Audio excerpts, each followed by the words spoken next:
Good morning, everyone. Good morning. Welcome to another GT Tuesday.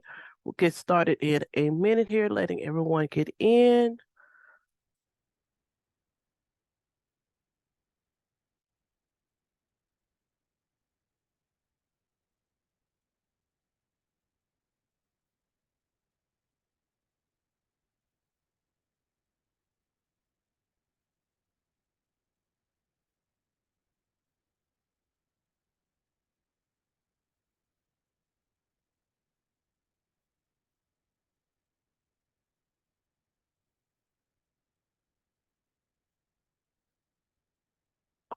Righty.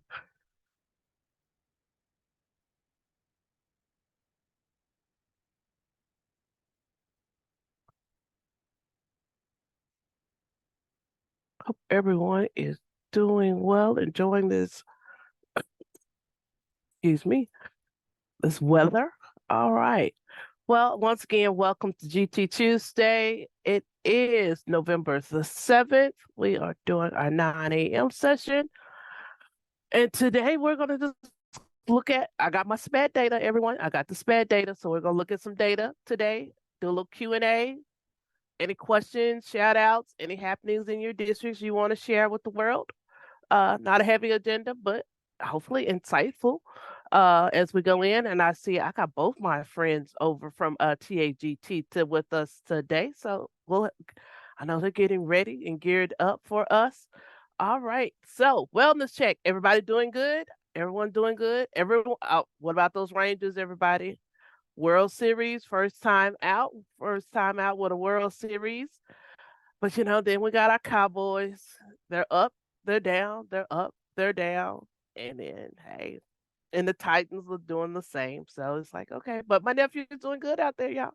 He's doing good. Number 60, 64, 55. He went back to his regular number, 55.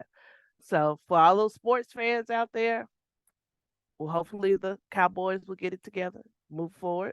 But if you're a baseball fan and you love the Rangers, I know you have been ecstatic. I know Arlington ISD last Friday was really ecstatic because the kids were out. Big day for everyone. So sorry, Astros, but hey, we got two teams in Texas at the top of the leagues. That's a good thing to know. So, oh, Mansfield, yes. Oh, well, good. All right, out. I know all the little kids. There was some who took their own little day out to be at the parade. So it's still going and it's ongoing. All right. But hopefully everyone had a good Halloween. This is the 1st of November. I have truly celebrated 11 years now with TEA. I have been in this role for 10 years. Well, definitely 11. Uh, but how we work that 1 year in the hole. So I had my 10-year anniversary with the agency last week on Friday. So got our service awards but it's been 11 years, November 1st. So I will be here for a few more years. Uh, unless the lottery hits and something else happens in the world. But right now, I will be here. So, welcome, welcome, welcome, everyone. Glad to hear you doing well. This is our last GT Tuesday until December. So, also have a great Thanksgiving. My guidelines: don't take it home with you. Leave it at the office. Don't put it in the car. Just leave the work there. Enjoy yourself. Enjoy your family. All right. So let's get into it. So our state definition, and as you know, so we're looking at those students who perform at or shows of potential. And I know a lot of you have been doing testing and wrapping up your testing, and now you're looking at identifying and placing students. So really thinking about what those measures that you were using to find these students, and then now you're looking at how do we serve these students and add them and move them into our process. So you're looking at those kids with those same age, experience, or environment who exhibits that high performance capability in the intellectual, creative, or artistic area, just depending on how you're providing services. But then that capacity for leadership. And then there are those specific academic fields, specifically for those who are on our departmentalized at the elementary level, but then definitely at secondary and middle school. And then our state goal, really thinking about how does those students show that work and demonstrate that? What are they doing with their own self-directed learning? What are they doing in that thinking research realm? Well, how are they communicating that? And what the products are they building out there? What performances are they doing?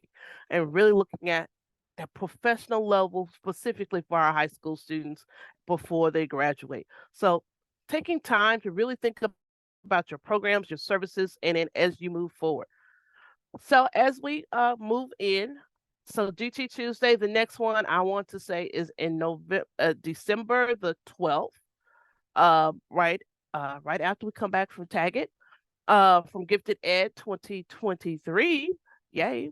And then we're ready to move forward. And as you know, that last one of the semester is always going to be that Q&A one. So that will be the next one. It's the Q&A. So be thinking about those questions that you may have for me, and you can send them forward, and then we'll get a slide put up. Or I live dangerously every now and then. I answer your questions on the spot. So, but as I said, we have and I did see both Christine and Paulina on today. So welcome, ladies, welcome. And I'm not sure who's speaking first, or if you're going to tag team it, or if Thanks so much, Monica. I'll hop in here. It's so good to see everyone and be with y'all. I don't think I was able to be on the last one, but in case you haven't heard of TGT or TGT's new organization to you because you're new in the role or whatever the case may be, we just want you to know that TGT is your professional home. TGT is a professional association that serves to assist you meet the needs of your gifted learners. So we are a professional organization that is built for and by its members. TGT has a plethora of professional learning opportunities that we offer each year, online communities for you to connect with others, ask questions. We have lots of resources such as Tempo Plus, which is our online hub for all the relevant resources you can imagine around gifted education. I'll share some links in the chat here in just a moment. But TGT, there's so many people I can see in the just in the little Brady Bunch squares right now that I've personally gotten to know and have become lifelong friends just through belonging to TGT. And I'm not Paulina Van Edenhill. Paulina is on the call right now, but I think she's in the car. I'm Kristen Graham. I'm the Professional Learning and Partnerships Director at TGT. So any questions that you have around TGT, I can definitely help with those. You can email Paulina or myself or reach out to our website and find some additional information. I'll add my email in the chat as well. So like I said, in case you're new to TGT or what we offer, I'm going to share some links right now. Our biggest event of the year is coming up just in a few weeks. Just the week after Thanksgiving, we have our annual conference, Gift Ed.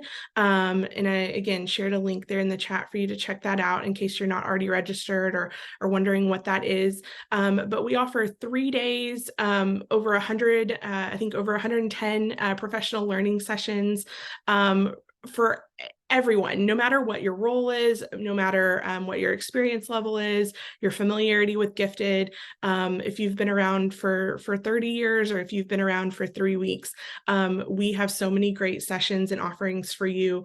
And probably one of the most important things about events like Gift Ed and what we do at TGT is offering people the opportunity to connect with each other.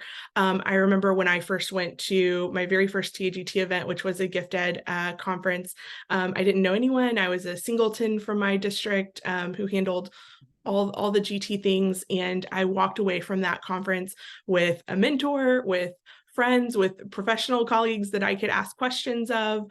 It was truly wonderful. And it's just gotten better from there for me. And so again, if you haven't checked out GiftEd, or if you're hearing about it for the first time, I included the first link in the chat is to an overview of all the sessions that are available. So if you're on here and you're a coordinator or director, and maybe you're looking at your budget right now and you're like, oh, maybe I could send one extra teacher. I promise you, we have sessions for them. We have a wonderful slate of secondary programming. Again, whether it's a high school science teacher, a middle school English teacher, AP teacher. We have several sessions regarding specifically advanced placement and advanced courses at the high school level. We've got several sessions around AI and artificial intelligence and how to navigate that. We just added in the last couple of weeks, a session that I'm personally putting on my own calendar to try to get to while I'm there, led by some real big brains in our field. We're calling it Gifted 101, the theories and frameworks that you should know. And so again, kind of no matter how long you've been in the field, this session is led by Todd Kettler and Melanie Meyer and Celeste Sodergren and Meredith Austin and Christina Dearman. And they are going to give you in an hour a masterclass on everything you need to know about the foundations of gifted education and all the research behind why we do what we do. So that is going to be an amazing session. Again, whether you're new or not, it's great to know the frameworks and theories behind what we're doing. So that's a new one you can check out if you've already gone through the schedule once and didn't see that one. We also, like I mentioned, one of the most important things is giving you opportunities to connect with each other. We've scheduled several meetups throughout the conference. So a lot of those are regional. So depending on where in the state you're coming from, you can meet others that you might not get to connect with as often. We'll also have our Diversity, Equity, Inclusion, and Access Network meetup. So if that's something that you've been involved with or you're looking to meet up with that group, we'll have that meetup for you. We'll also have a meetup for small and rural districts. So if you come from that unique type of district and you're looking to connect with others to ask some questions and help build your network there, we'll have that opportunity for you on top of so many others. So again, we're so excited about the event and excited to welcome you to GiftEd this year. One last or two small last things I want to talk about that aren't related to GiftEd. This January, we're going to begin our spring book study called All Fours and Fives. Some of you might have participated in it last spring. We're bringing it back for secondary teachers because it was so popular. So we're bringing that back. That'll be led by the author himself, Andrew Sharros. He's also going to be one of our mastermind speakers at GiftEd. So many leaders and teachers have just raved about how transformative his work has been in helping them create a culture of high achievement at the secondary level. So if you're looking for options for secondary teachers, one, not just to grow professionally, but maybe to get their 6-hour update, or just maybe kind of reinvigorate your secondary programming, this is a great way to jumpstart that. The book is brief. The book studies every 2 weeks. They're done in 4 sessions. So please consider that. I put the link in the chat to think about for January. And then the last thing I want to mention is back in August, we had our new coordinator boot camp. And that's always a super popular event, especially that time of year when the new school year is kicking off. And I know since then we've had lots of new coordinators, new directors come into the fold here. And so if you're interested in that programming, I added the link there as well. Take a look. The sessions are pre-recorded, but I'm looking if we get kind of if we get at least a group of people that are interested, possibly getting together in January after watching those courses and kind of getting some connection with other new coordinators. So that link is there as well. So if you're a new coordinator and kind of looking to figure out which way is up and which is down, I would highly encourage checking out those recordings. All right, I don't know if I missed anything. Oh, yay, Katie, great. Glad you're going to join us for boot camp. Anyone else have any questions or anything for us? All right. Well, hotel reservation deadline is coming up. And the price change for Gift Ed is coming up soon. I think November 11th. So if you haven't registered yet for Gift Ed or booked your hotel, do that today. And we're excited to see you in Dallas in just a few weeks. Right. All right. I think you got everything. And so thank you, for sharing today. And feel free to, take on the opportunity to attend Gifted Ed 2023, well, 23, Gifted Ed 2023. I don't want to say, I can't want to add the whole year, but it's like just the end, 23. Uh, excuse me, y'all. Have this light lingering cold that's going on here. But hope to see you there. I will be there. And then we always know this is a great opportunity to learn and to know more. And so, as you know, we've had this kind of conversation on access to services and really looking at it. We started talking about our immersion bilingual. Then we went to looking at our STAR results and looking at our students and looking at that data and introduce a new tool for others, for some, and then for others, something else to play with. But today we're going to look at, I got the SPED numbers, and we're just going to look and play and talk about it. But as we think about and look at the numbers and then really kind of get into this, I always got a couple of questions really just to think about as you, as district coordinators and then personnel, as you look at your programs. So, are you serving students, our gifted students in special programs?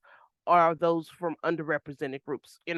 Especially at this time after you have started looking and identifying your students, did it pull the numbers that you were expecting?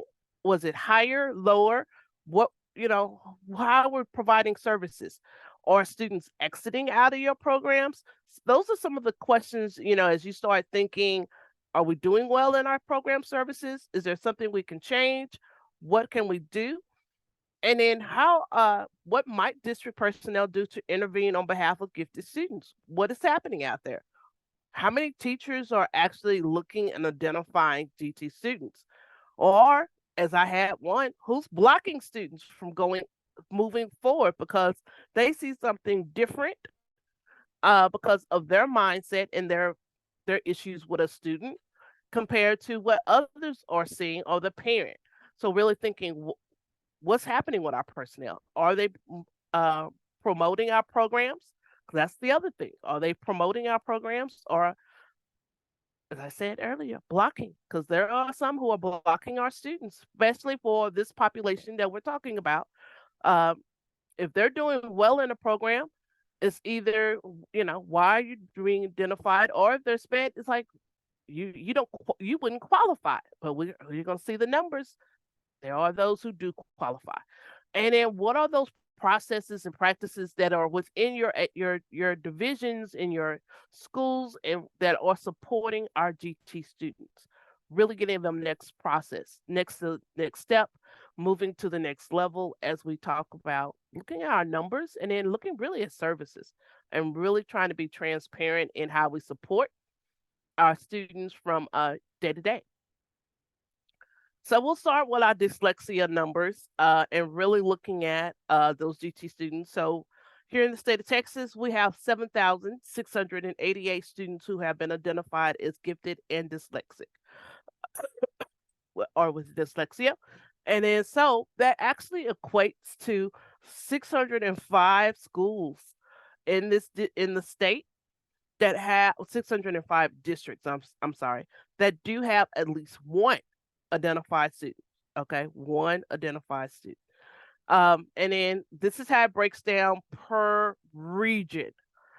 So each region, looking at that. So as you can see, region 1, 4, 10, 11, 13, and 20 are our largest identifiers. 12 is almost there. 7 is there, of identifying our dyslexic students and identifying, as you see, region 10 and region 4, almost region 11. Those are our highest populations that are identifying dyslexic students and looking at their programs. And then 13, is coming right there after. So those are our top 4 school districts, regions, excuse me, that are identifying for dyslexia.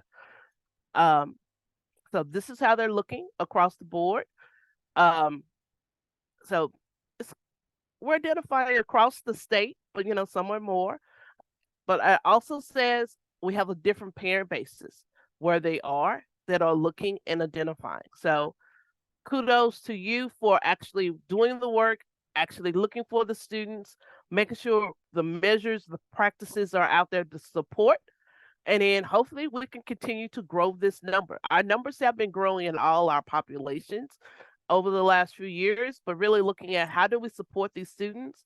What are we doing? And then what questions do we have to improve our services to make sure that they are getting the support and the access to services that we're talking about?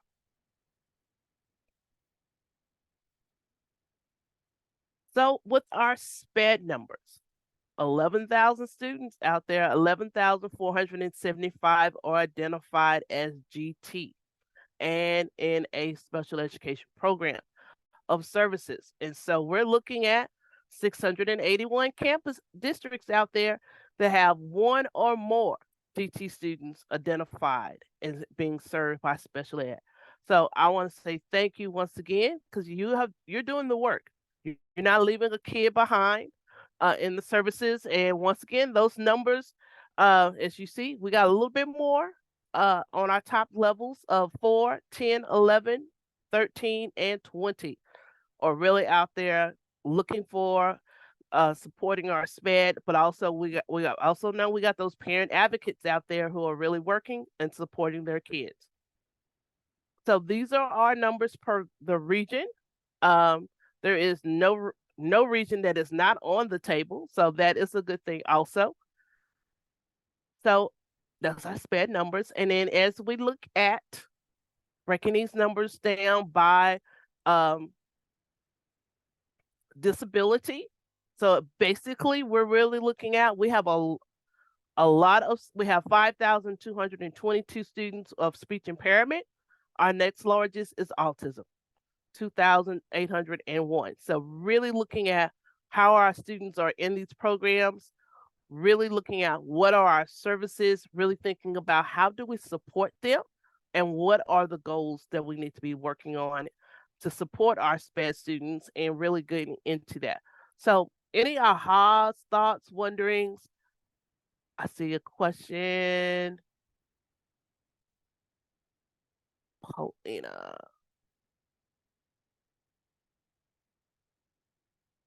So I can break that down.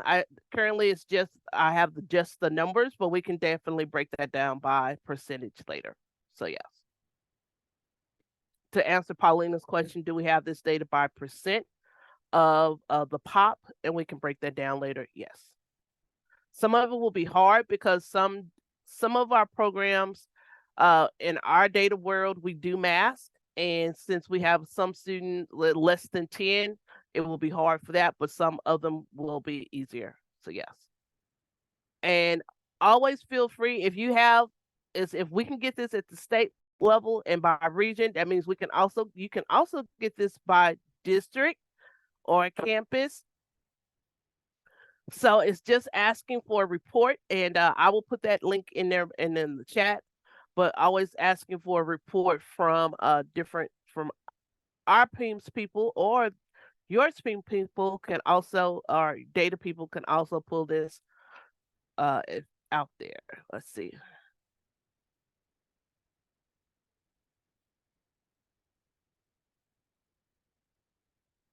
So I'm just reading Katie Whitehead's chat. She has found in the past 2 years that we have an uptake in the number of dyslexic kids being identified. And what she's finding interesting of GT kids who have not been identified as dyslexic or related issues are being, beginning to advocate for themselves in high school. So they got high school students who are advocating and getting into these programs. So really good to know. We got kids, our kids will advocate for themselves. So what else are you finding that is happening out there, or something that you may need as we look at these numbers, we talk about these numbers, or you got further questions? Feel free to come off mute.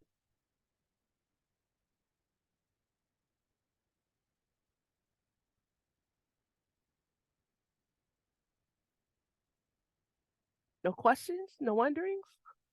I know it's a lot. Well, not a lot, but it's interesting just to see the numbers.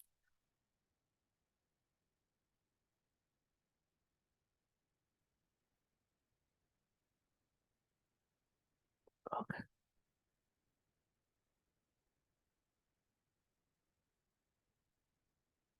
So just a friendly couple of reminders before I go on to our next bit.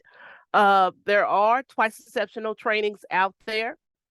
And so those are available in at our regional service centers for twice exceptionality. We do have trainings there. And I also want to say that our partners in SPED have one also that is available on TA Learn. So if you need some more assistance in that, really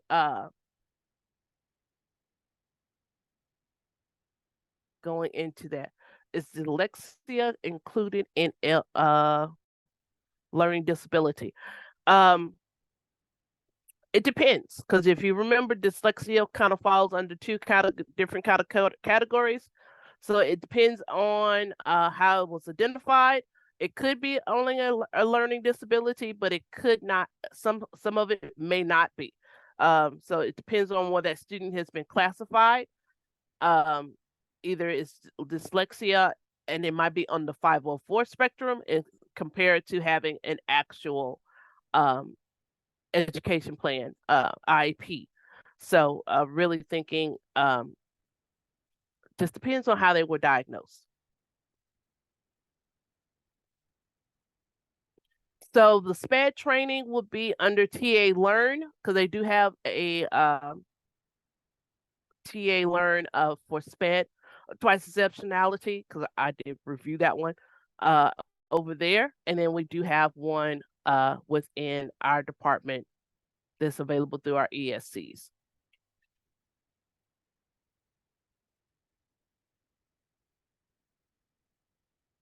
So I was going to share, yes, and I will share with you the link in 1 minute on how to request, or the email to request data from PA if you're ever looking for that.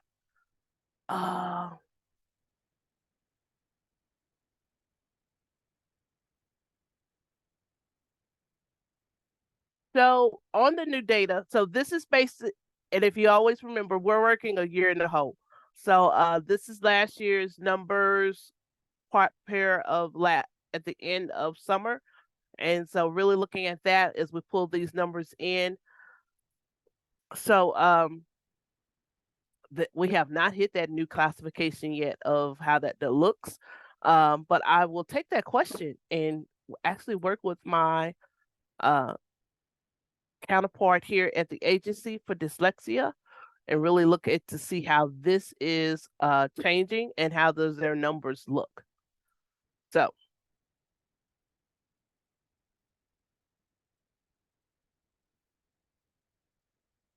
great questions. And so yeah. And I will, and if that's something we want a little bit more on, I can always get my partners to come over and we can bring them part of GT Tuesday and have that conversation as we look at this. All right. All right. So it's open now. Any other questions, thoughts, wonderings? What if? Could we do this? So this is your opportunity. You got a burning question out there that's not, it could be related, could be not. Feel free to either drop it in the chat or come off mute and ask me.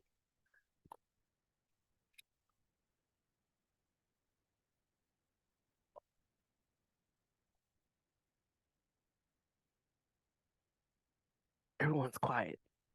Everyone's trying to regroup after fall back. All right, I see two questions. All right. So let's go with the first question. Okay, does anyone have a workaround for balancing SPED services versus GT services? our students often miss out on GT for the sake of SPED? Ooh, good question. Anyone? How are you balancing your SPED services versus GT services? When it should be it should be a build upon. How do we support each other and not, oh, it's us against you?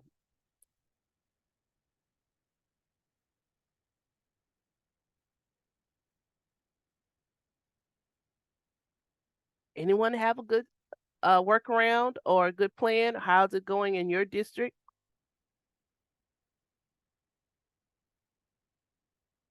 How many of you are going to actually sit at the table for the arts and getting a part of the conversations? So it might be a conversation of having a meeting with the I'm writing my notes, with our SPED directors and actually will figuring out our programs and support. SPED versus GT. Okay. Because I will battle it at my end. I can do that. Okay. Okay. I got that question. Okay. Any update on the state plan revision? Okay. So on state plan revision, thank you, Cheryl, for that question. So currently, if you are a State Board of Education geeky, we are meeting this month on November the 17th. We do have a discussion item for the state plan. The state plan will be we will be providing it upfront to the state board to ask their guidance or permission to actually go into, one, to set a cadence of review. Two is to do some cleanup, take out some things that are cleanup from our legislative meetings, and then do a few edits to the state plan. So yes, and we do feel that they will be moving forward with that, with our recommendations. And so when I do come back to you, we will be looking at what those updates should be to the state plan. Some of those updates, because I know some of you have given us some clear thought processes.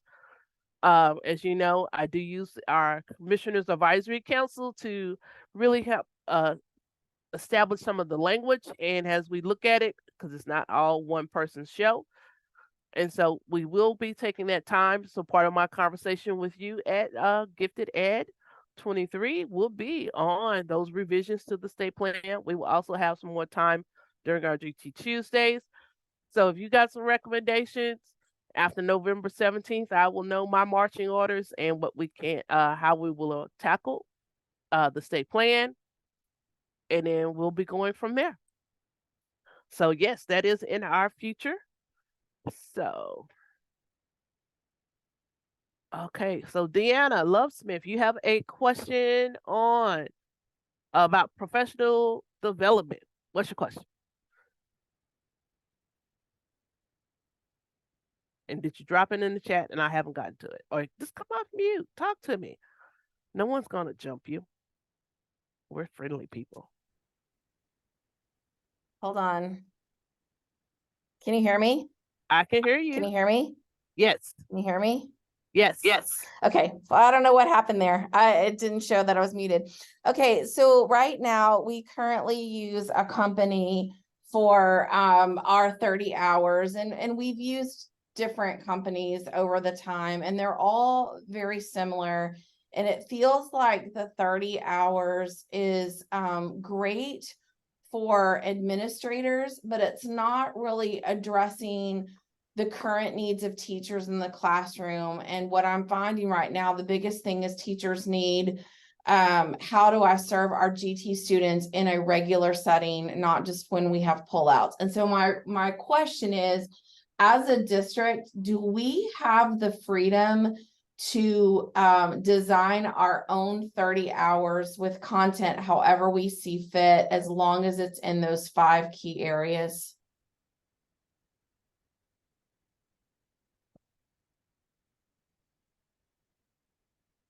So currently within the guidelines, a district does have that authority to develop their own 30 hours of training to meet the Okay. need.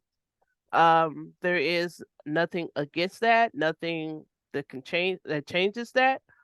I would just say make sure you follow kind of some guidelines on really what you're looking for compared to what the nature needs, identification and assessment. But that local control.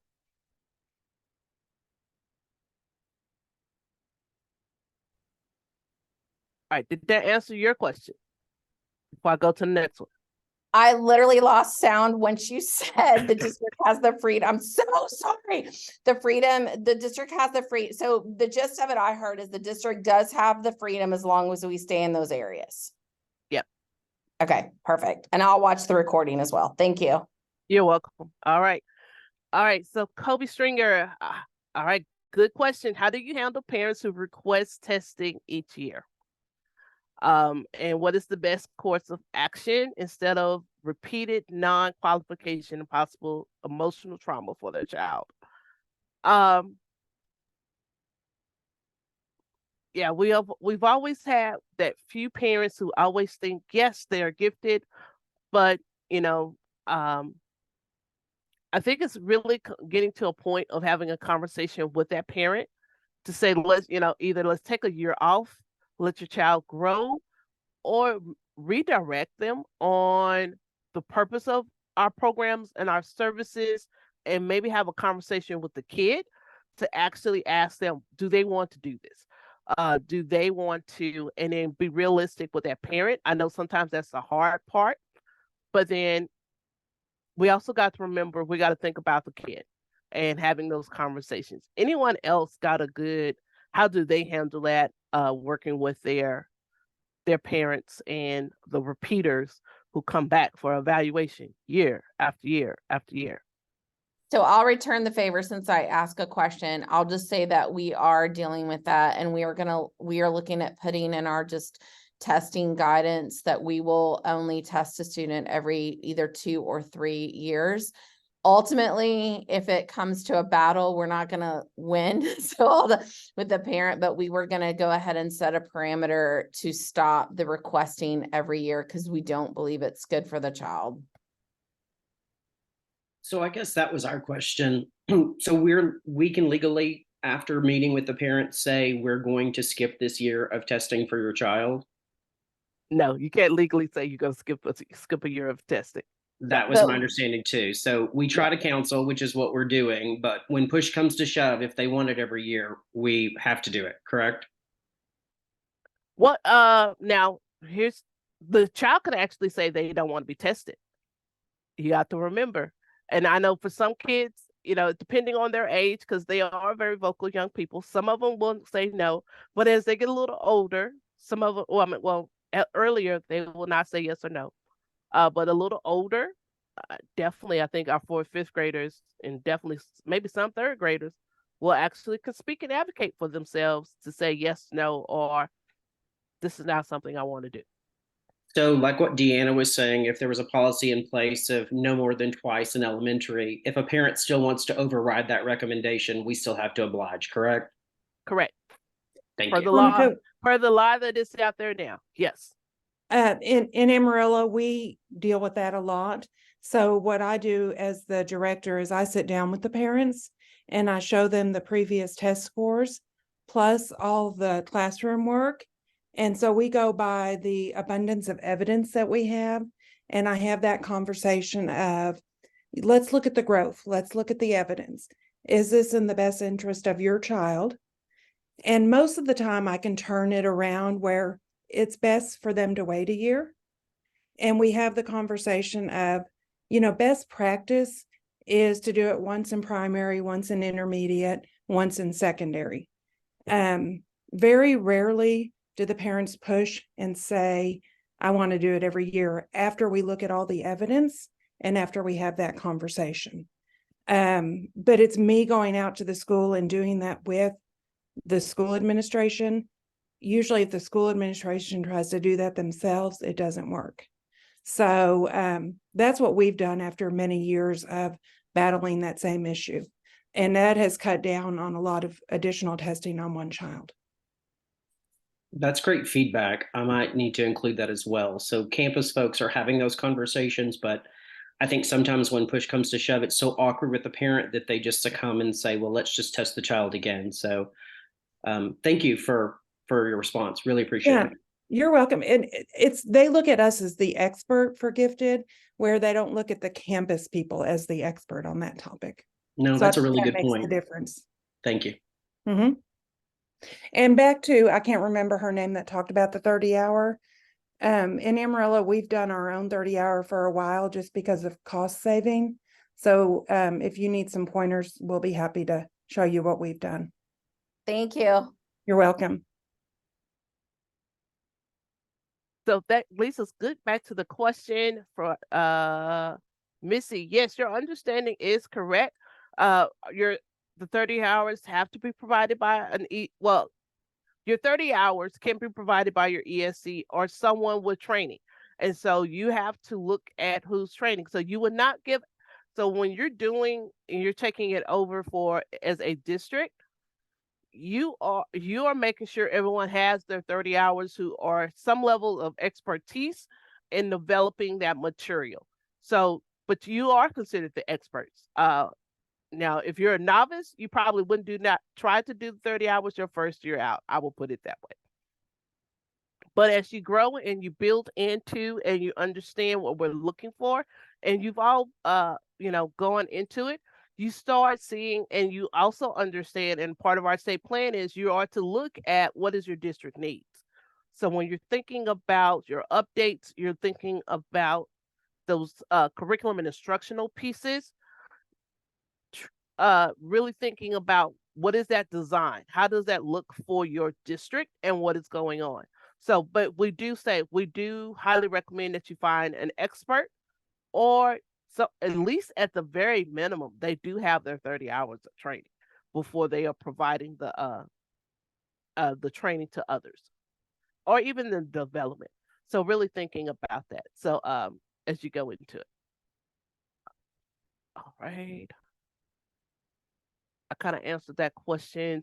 So if you will look on our Interpreting the State Plan website, we do have some guidelines on requirements on the design, delivery, and probably we'll come up with a little bit more detail out there on that supplemental, on that materials. They could have graduate work, or here's the thing with taking the supplemental exam certification, that is good also.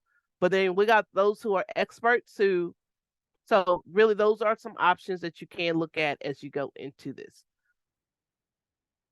Are there any mental ability assessments, any recommendations for students with visual impairment? And I think someone answered that. Thank you, Paulina, because I would say I know we got a great resource there from Dr.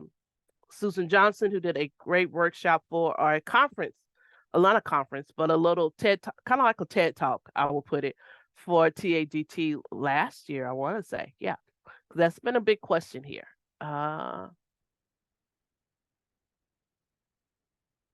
In the state plan, actually, it doesn't say a parent has to be the only one that can request. It just says that a child has an opportunity for assessment annually.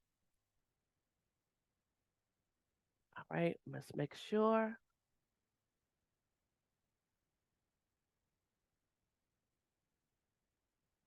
Okay.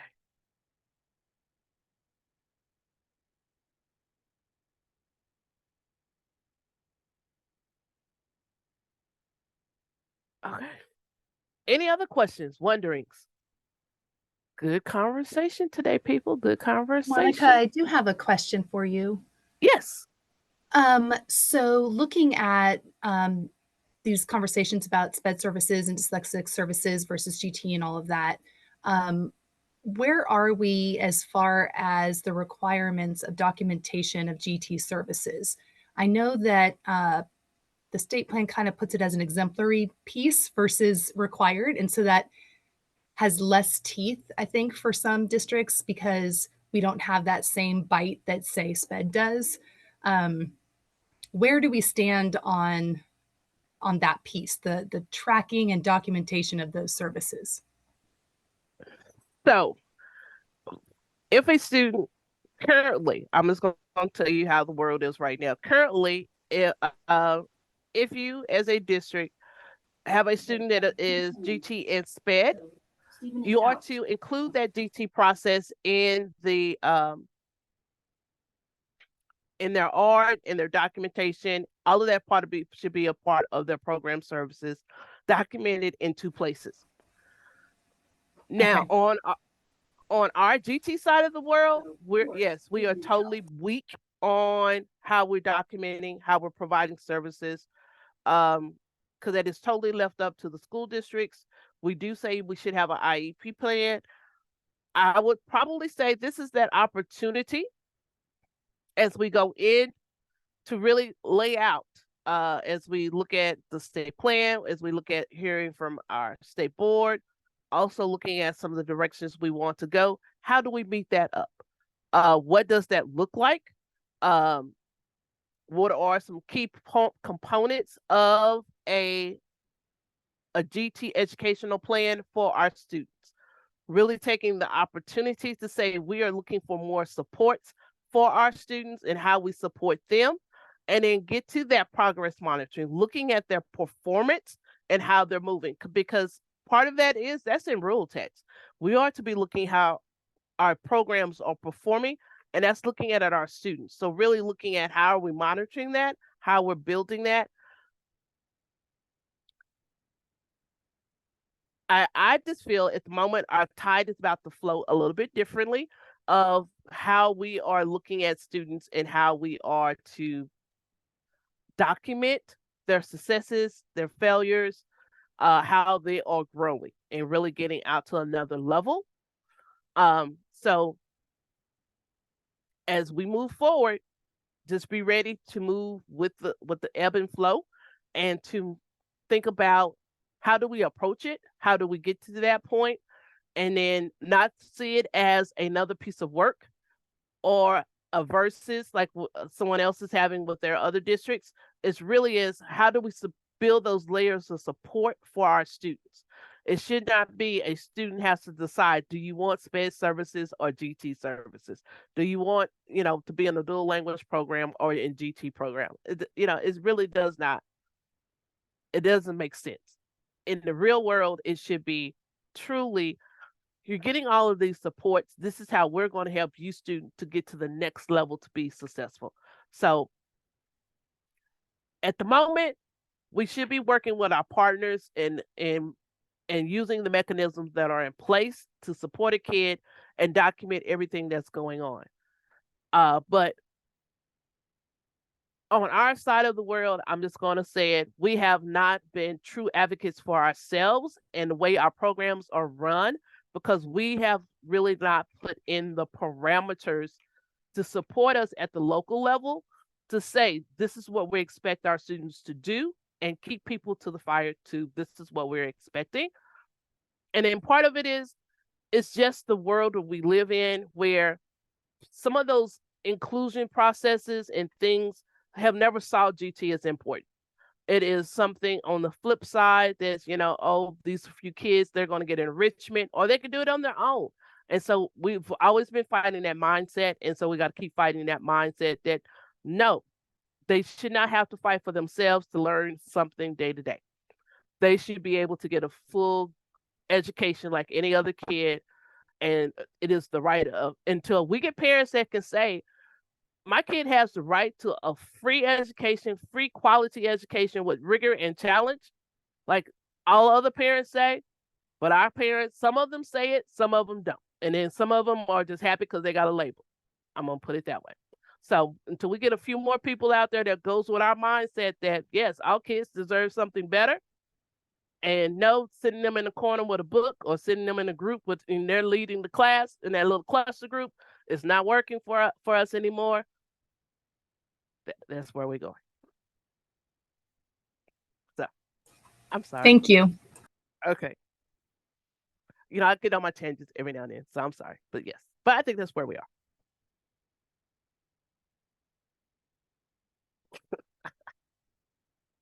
Thank you, Katie. Yes. But that's where we are. So, any other questions, wonderings? All right. Any shout outs, happenings in your districts, anything that's going on that you want to celebrate, talk about? Any job openings? Anybody hiring? Looking for someone? I know UNT is about to be hiring because they reached out to me on something to share in our newsletter. So if you're looking for a job, there are people out there. Oh, first round of kindergarten testing started. Beautiful, beautiful. The little ones. All right, we got kindergarten testing going on, wrapping up our regular testing, thinking about students. Ooh, universal screener. All right. That sounds good. That's good.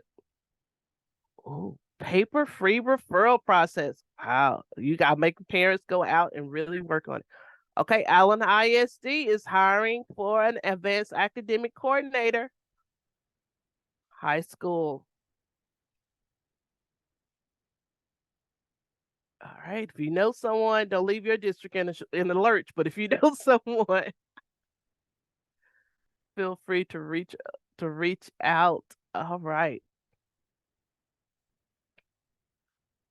So as we wrap up, just remember on our resources page out there, you will find the links. I will be updating that today, and getting all of our all of our PowerPoints, all of the videos up and loaded. They are ready to go. If not, but you should be able to also find the videos on the YouTube channel for TEA.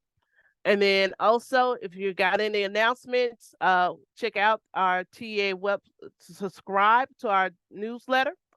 That will come out. We'll probably come out with another one coming up soon.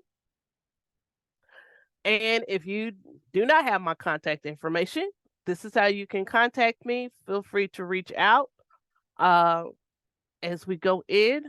And then I just want to say thank you for supporting GT Tuesdays. Thank you for supporting me, and thank you for supporting yourselves and advocating for the work that you do.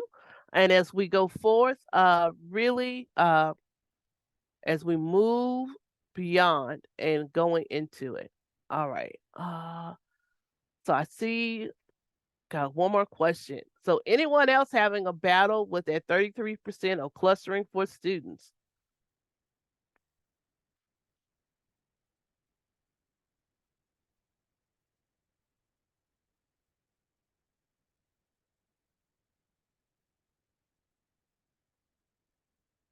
Okay. And then we'll talk about that's something we could talk about cluster grouping and really getting into that. Okay, we'll talk about that. That could be our that's a good topic to come up with and really thinking about how do we get there and then how do we advocate for that. Okay. All right. But I want to say thank you. And then I want to remind you, have a happy Thanksgiving because we will not meet again until after actually TAGT and really getting into it. And so meaningful cluster. I got Sheila. So yes, so thank you, and have a great weekend. And see you in December. See you in Dallas for those who are traveling to TAGT, Gifted Ed. And then for those who are not, see you on the next GT Tuesday. Have a great day, everyone.